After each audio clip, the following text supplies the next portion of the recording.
শুভ সকাল বন্ধুরা। এটা হচ্ছে আমাদের শিলচরের নিউ মার্কেটের রাস্তা।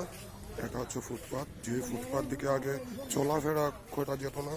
সবজি এবং ফলের দোকানদারিরা পুরো ফুটপাত নিয়ে বসে থাকতো, কিন্তু এখন শিলচর জেলা প্রশাসনের কঠোর পদক্ষেপে ফুটপাতের যারা ব্যবসা করত ওদেরকে সরানো হয়েছে। এদিকে আগে স্কুল কলেজের অনেক ছাত্রছাত্রীরা আসা যাওয়া করত, ওদের চলাফেরা করতো, অনেক অসুবিধা হতো। আমাদের পাবলিকেরও সকালবেলা বাজারে আসার পর পুরো জাম থাকতো, ফুটপাত দিকে হাঁটা যেত না। তাই ধন্যবাদ জানাই শিলচর জেলা প্রশাসনকে এই কঠোর পদক্ষেপ নেওয়ার জন্য। আশা করি আপনারাও কাছাড় জেলা প্রশাসনের এই পদক্ষেপকে অনেক সাধুবাদ আপনারা জানাবেন এবং ওদের জন্য একটা আপনারা লাইক এবং আমার এটার মধ্যে একটা কমেন্ট করে দেবেন। ধন্যবাদ।